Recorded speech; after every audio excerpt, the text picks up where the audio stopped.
ইব্রাহিম ইবনে আদমকে যখন জিজ্ঞেস করছে যে ইব্রাহিম রাজত্ব ছাড়লা, তোমার মাথা নষ্ট তো না? রাজত্ব পাওয়ার জন্য মানুষ জান দেয়।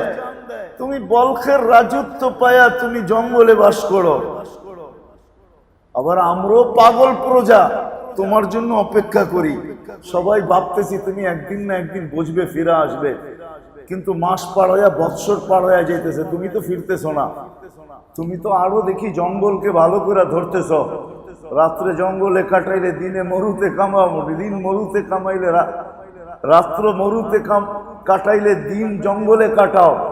তুমি তো আমাদের কাছেও আসো না। তো ইব্রাহিম বলছে মাতাল আমার মতো হইলে তোমরাও আসবে না। বলছে ইব্রাহিম তুমি মাতাল হইলে কি করে? চার জিনিস আমাকে মাতাল করে দিছে। কয় জিনিস? চার জিনিস আমাকে মাতাল করে দিছে, যার কারণে আমি রাজত্ব ছাড়ছি। যদিও কাহিনী পিছনে অনেক বড়, কিন্তু রাজত্ব ছাড়ার কারণ এটাই। বলছে চার জিনিস আমাকে রাজত্ব ছাড়ায় দিছে, সবকিছু ছাড়ায় দিছে, পাগল বানায় দিছে। এখন নিজের কাপড় নিজে সিলাই আর পরি, দেখো না দজলার পাড়ে কাপড় সিলাইতেছে আর নিজেরটা নিজে ওইটাই পড়তেছে। পুরা প্রজারা দেখতেছে আর মুস্কি মুস্কি হাসতেছে। বলতেছে হাসো কেন? বলছে আমাদের বাদশাহ আপনি ছিলেনও বাদশাহ, এখনো ফিরে আসলে আমরা মানবো বাদশাহ। আপনি নিজের কাপড় নিজে সিলাই করেন। বড়টা পাইছি, ছোটটা ছেড়ে দিচ্ছে। বড়টা ছোটটা কেন? যেটা ছাড়ছি ওটার তো পরিধি ছিল। কি ছিল? কি ছিল? পরিধি ছিল। যেটা পাইছি ওটার কোনো পরিধি নেই। ওটা তো আমাকে বুঝাইছে এই দুনিয়ার 10 গুণ বড় জান্নাত। এই দুনিয়ার এই দুনিয়ার আরে দুনিয়াটাই তো কেউ সারাদিন ঘুরা দেখে নেয়। দুনিয়াটাই কতটুকু, এটা 10 গুণ বড় হইলে কবে ঘুরা দেখবেন এটা আল্লাহই জানে, ঠিক না? পরিধি ছোট, যেটা ছাড়ছি হচ্ছে বড়টা পাইছি। যেটাই ছিলাম ওটার তো পরিধি ছিল। কি ছিল? পরিধি ছিল। যেটা পাইছি ওটার কোনো পরিধি নেই। এইখানে যা ছাড়ছি ওটি সব সীমিত ছিল, যেটা পাইছি ওটার কোনো সীমা রাখা নেই। ওটার কোনো সীমা রাখা নেই। জান্নাতে এরকমও লোক আছে যার 70,000 না 25 লক্ষ খাদেম হবে। কত? 25 লক্ষ। বিশ্বাস হয় না? 25 লক্ষ খাদেম হবে। এক হাফেজকে সালাম দেওয়ার জন্যই তো 490 কোটি হবে। ওটাও তো এক বাড়িতে। কয় বাড়িতে? এক বাড়িতে। ওকে সালাম দেওয়ার জন্য সবসময় 490 কোটি দাঁড়ায় থাকবে এক বাড়িতে, আর বাকিগুলা বাদ। এক হাফেজ। তো বলছে চার জিনিস তোমারে পাগল বানাইলো। সেই চার জিনিস কি? কোন চার জিনিস তোমাকে পাগল বানাইলো? কোন চার জিনিস পাগল বানাইলো? মার পেটে যখন রু আসছে তো লেখা হয়েছে শাকিয়ুম আম সাঈদ, নেককার অথবা বদকার। ফালা আদরি মাযা কুতিব, জানি না নেককার লেখা হইল না বদকার লেখা হইল। এই ভাবনায় পাগল বানায় দিল। তোমাকে ভাবনা মাথায় নিব তো নিব কখন? রাজা হইলে তো তোমাকে ভাবনা নিতে হবে মাথায়, ঠিক না? আমার কাছে তো সুযোগ নাই। নিজের ভাবনা নিয়ে তো সারাদিন ভাবি নেককার লেখা হইলো না বদকার লেখা হইলো, নেককার লেখা হইলো না বদকার লেখা হইলো। এই ভাবনাই পাগল বানায় গেছে। বলে ইব্রাহিম দ্বিতীয় মরার সময় 2 সম্বোধন হবে, আইয়াতুহান নাফসুত তাইয়্যিব অথবা আইয়াতুহান নাফসুল খাবিস, পবিত্র রূহ অথবা অপবিত্র রূহ। ফালা আদরি মাযা ইউখাতিব, জানি না আমাকে সম্বোধন কি করা হবে। সারাদিন এটাই আওড়াইতে থাকি, মুখে বলতে থাকি। আশা এটাই মুখে বলতে থাকি, আইয়াতুহান নাফসুত তাইয়্যিবা আইয়াতুহান নাফসুল খাবিস মাযা ইউখাতিব আইয়াতুহান নাফসুত তাইয়্যিবা আইয়াতুহান নাফসুল খাবিস। নেক পবিত্র রূহ বলবে না অপবিত্র রূহ বলবে, এই ভাবনা নিয়ে সারাদিন থাকি। তোমাদের ভাবনা নেওয়ার সময় কোথায় আমার? বলছে তৃতীয় বলো ইব্রাহিম তৃতীয়। বলে কবরে একদল জবাব দিতে পারবে, ইউসাব্বিতুল্লাহু কওলা সাবিত, এক দলকে আল্লাহ দৃঢ় রাখবে, আল্লাহ জবাব দেওয়ার ক্ষমতা দিবে, প্রশ্ন হইতে থাকবে, জবাব দিতে থাকবে।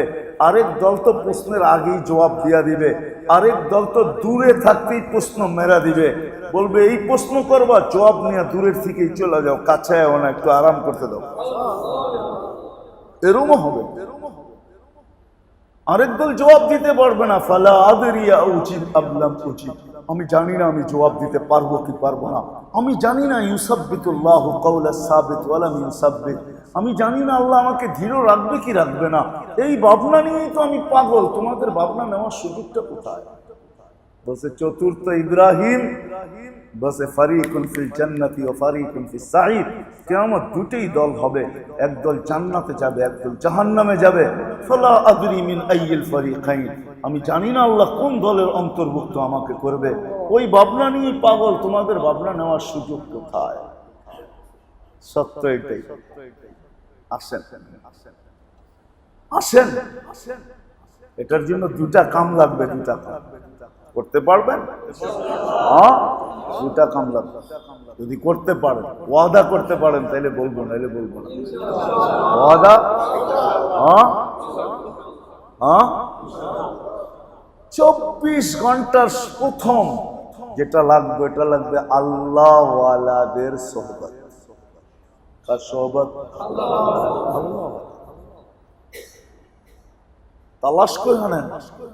দুনিয়ার 1 নম্বর তালাশ করার জন্য কত মার্কেটেই তো ঢোকেন, আবার কতটার তো বাইরে হন, ঠিক না? তালাশ করতে করতে করতে করতে তারপরে 1 নম্বর খুঁজা যেটা পাইছেন বাড়িতে নিয়ে দেখছেন ওটাও 1 নম্বর না, ঠিক না? ঠিক না?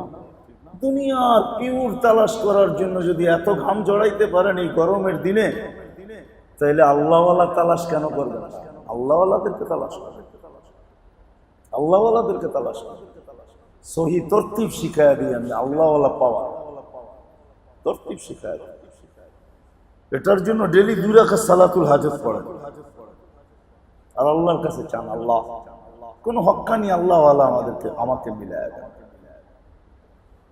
আমি তো ডিসাইড করতে পারতেছি না, চিনতে পারতেছি না, আল্লাহ আপনি চিনেন।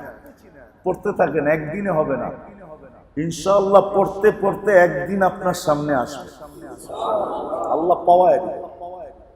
আর এটাই পুরানা দস্তুর ছিল, এটাই সিস্টেম ছিল। আগে সিস্টেম ছিল অন্যটা, কিতাবে আছে। আরবরা যখন সন্দিহান হইতেন, হক বাতিলের, সত্য অসত্যে সন্দিহান হইতেন, তোরা রাত্রে চলে যেতেন খোলা আকাশের নিচে, খোলা আকাশের নিচে মরুতে চলে যেতেন। আর ওইখানে 2 হাত উঠে চিৎকার দিয়া বলতেন, মালিক আমি সন্দিহান, আমাকে রাস্তা দেখান। এটাই নিয়ম ছিল। আর আল্লাহ দেখাইতেন। এখনো আরবদের নিয়ম এটা আছে, অনেক আরবের নিয়ম এটাই। ওরা রাত্রে উঠে আকাশের দিকে হাত উঠায় বলে, মালিক আমি সন্দিহান, আমাকে রাস্তা দেখায়। আল্লাহ রাস্তা দেখায়। 2 রাকাত সালাতুল হাজত পড়ে আল্লাহ ওয়ালাদের সোহবত, প্রথম নাম্বার আল্লাহ ওয়ালাদের সোহবত। আমি আমার কথা বলতেছি না, আবার এটা মনে করেন না আমার দিলে কিন্তু এটা নাই। কসম খোদা, আমি রাস্তা দেখাইতেছি, আমি রাস্তা দেখাইতেছি। কিছু ডাক্তার আছে খালি ওষুধ লেখা ছেড়ে দেয়, ঠিক না? আমি ওই ডাক্তার, ওষুধ লেখা ছেড়ে দিতেছি। আল্লাহ ওয়ালা তালাশ করে আছে এখনো দুনিয়া। 2 রাকাত পড়তে থাকেন, ইনশাআল্লাহ আল্লাহ রাস্তা দেখাবে। আল্লাহ ওয়ালাদের সোহবত পারবো তো? হ্যাঁ, মনের থেকে বলতেছেন? পাক্কা? আল্লাহ কবুল করুন। আর দ্বিতীয় হইল সময়ের হেফাজত। সময়, কোন সময় যেন আমার ফালতু কাজে না লাগে। অন্যেরটা শুনেও ফালতু কাম, অন্যেরটা একান্ত জরুরি না হইলে শোনা কি ফালতু কাম। এটা লব্ব বলে আরবিতে, লব্বিয়া, কিছু শুনে না। সময়ের হেফাজত করেন। সময় পাইছেন, বাস জিকির করেন, তেলাওয়াত করেন, দুরূদ পড়েন, তাসবিহ পড়েন, তাহলিল পড়েন। কিছু না পড়বেন তো বয়া বয়া ভাবতে থাকেন, মুরাকাবা করেন। কবর, মউত, হাসর, কিয়ামতের মাঠ, হায় সাহাবী শুধু শুধু বলে নাই যে আমি সব দেখতেছি। আল্লাহ রসুল জিজ্ঞাসা করছে সকাল করলে কিভাবে? কয় মুমিনান হাক্কা, পারফেক্ট মোমেন্ট। প্রমাণ কি? তো শুরু করছে একটা একটা বলতে বলতে আখেরাতের সর্বশেষ যেটা বলছে কান্নি কিয়ামতের মাঠ পর্যন্ত কোচা বলছে ইয়া রাসূলুল্লাহ আগে বলবো কান্নি আনদুরু আন্না আরশা রাব্বি বারিজা, আমি দেখতেছি আল্লাহ আরশ নিয়া হিসাব কিতাবের জন্য নিচে নাইমা আসতেছে, এটাও দেখতেছি। আল্লাহ রাসূল সিনায় হাত দিয়া বলছে হাক্কা ফালতাজিম, সত্য বলছস ধরে রাখিস, হারায় যেন না যায়। সত্য এটাই। সময়ের হেফাজত করে, সময়ের হেফাজত করেন। আল্লাহ ওয়ালাদের সোহবত সময়ের, সময়ের আল্লাহ ওয়ালাদের সোহবত সময়ের হেফাজত। ফালতু থেকে বাইরে, লাগভিয়াতের থেকে বাইরে যান, সময়ের হেফাজত করেন। সময় পেয়েছেন জিকির করেন, আল্লাহ আল্লাহ বলেন, লাভ হবে। আল্লাহ আল্লাহ যত বলবেন, হায় হায় আল্লাহ আল্লাহ বলতে বলতে বলতে বলতে বলতে একদিন আসবে, রাগ হয়ে যান না। ওলামায়ে কেরাম আছে, রাগ হয়ে যান না আমার কথার উপরে। ওলামায়ে কেরাম পড়ে ইয়াকা না'বুদু ওয়া ইয়াকা নাস্তাঈন, আমরাও পড়ি সূরা ফাতিহা, কিন্তু ভাবি না কি পড়ি, ভাবি না কি পড়ি। আল্লাহ আল্লাহ যারা বলবে একটা সময় আসবে আল্লাহ আল্লাহ বলতে বলতে একটা একটা পর্দা সরতে থাকবে। একটা দিন আসবে আল্লাহ বলবে, যেদিকে তাকাবে ওদিকে আল্লাহই দেখবে, যেদিকে তাকাবে ওদিকে কি দেখবে। এই জন্যই কবি বলছে সাজার মে হাজার মে তেরে, সাজার মে হাজার মে তেরে রঙ্গ বু হয়, जिधर देखता हूं उधर तू ही तू है। আল্লাহ যেটা দেখি ওটার ভিতরে তোকেই দেখি, আর কিছু দেখি না। পাহাড় দেখলো তুই, ফুল দেখলো তুই, ফুল ফল দেখলেও তুমি, যেদিকে তাকাই ওদিকে তোমাকেই দেখি। নদী দেখি, নালা দেখি, পাহাড় দেখি, পর্বত দেখি, ফুল দেখি, ফল দেখি, কাজ দেখি, তরু দেখি, লতা দেখি, কালো দেখি, সুন্দর দেখি, যেদিকে দেখি ওদিকে তোমাকেই দেখা যায়, আর কাউকে দেখা যায় না। ওটা ওই সময় হবে যে সময় আল্লাহ বলতে বলতে বলতে বলতে পর্দা উঠতে উঠতে একটা সময় আসবে আল্লাহ বলবে আর সামনে আল্লাহ দেখবে। সামনে কি দেখবে? আল্লাহ দেখবে। এই জন্য সময়ের হেফাজত করবো তো পাক্কা? হ্যাঁ, ছেড়ে দেন। পরের নিয়ে বলো ছেড়ে দেন, পরের নিয়ে বাবাও ছেড়ে দেন। সবাইকে সবার হালে ছেড়া দেন। সবাই যদি বলে তুমি এমন হইলা কেন, তো ইব্রাহিম ইবনে আদমের মতো জবাব দিয়া দেন। ইব্রাহিমও জবাব দিছে, 5-4 প্রশ্নতে পাগল হয়ে গেছি গা, অন্যেরটা ভাবার সুযোগ আমার কাছে নাই। আমি তো আমাকে নিয়েই ভাবি, আমি তো আমাকে নিয়েই ভাবি, আর কারো ভাবনা ভাবার সুযোগ আমার কাছে নাই। আল্লাহ আমাদেরকে আমল করার তৌফিক দান। ঢাকা মাহফিল সুস্থ সমাজ গড়ার বিপ্লবী চেতনায়।